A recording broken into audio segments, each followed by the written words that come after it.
Black on White Violence, Why It Matters. Vertical Line Front Page Magazine. The Point discovered the network's Jihad Watch. The HFC Kindle Store Student Center Freedom Center Videos. Home. About. Contact us. Bookstore. Donate. Columnist. Subscribe. Pamphlets. Horowitz Archives. FPM Archives. Black on White Violence, Why It Matters. September 13, 2013 by Jack Kerouac. Leave a comment. Print this post. Last week, while walking through Union Square in Manhattan, 62-year-old Jeffrey Babbitt, a retired train conductor who was the caretaker for his 94-year-old mother, was killed by LaShawn Martin, a black man over 20 years his junior, who declared his intention just seconds before he punched Babbitt in the head to hurt the first white person he encountered.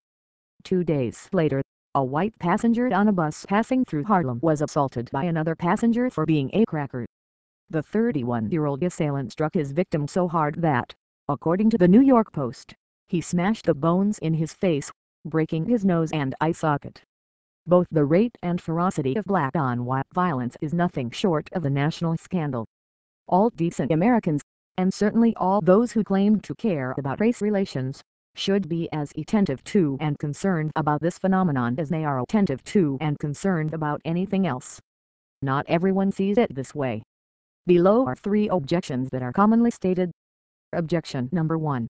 Blacks don't have a monopoly on violence and whites don't have a monopoly on being the victims of violence. Violence is part of the human condition. So, why should we attach more importance to this kind of violence than we attach to all sorts of other kinds? Reply: of course, what is said here is true. Still, that blacks constitute a small minority of America and yet comprise, overwhelmingly, the majority of perpetrators of interracial crime is, or should be, more than enough to convince the thoughtful that black on white violence is a very real problem. Moreover, it isn't just the interracial violence here itself that is a grave cause of concern, but the especially savage character that this violence all too often assumes. Just a cursory perusal of any random selection of black on white attacks readily reveals the mercilessness that an alarming number of black predators show toward their white prey. Objection number 2. Granted, black on white violence is a reality, but it is a reality begotten by a legacy of slavery and Jim Crow. If there are blacks who hate whites, it is because there were first whites who hated blacks. As the title of a 1960s television broadcast on the Nation of Islam put it, black animus toward whites is the hate that hate produced. Reply: as scholars black, white, and other have repeatedly demonstrated, the dysfunction that marks the black underclass today was either non-existent or far less pronounced in years past. At times not as far removed from slavery and during which racial discrimination against blacks was both more ubiquitous and more overt. This consideration aside, if the proponents of this objection were made to say aloud the implications of their position, the shame and ridicule that it invites just might force them to abandon it.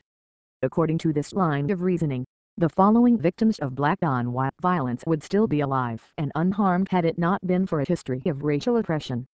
Jeffrey Babbitt, Chanon Christian and Christopher Newsom, a young white couple that had been abducted, repeatedly raped, tortured, and murdered by 5 blacks.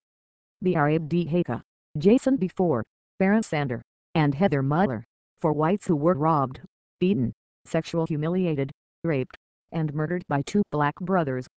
Kristen Huggins, a 22-year-old college graduate and aspiring artist who was carjacked, sodomized, robbed, and killed by a bullet to her head fired by a black career criminal. Antonio Santiago, a 17-month-old baby shot dead in the face by 2 black thugs.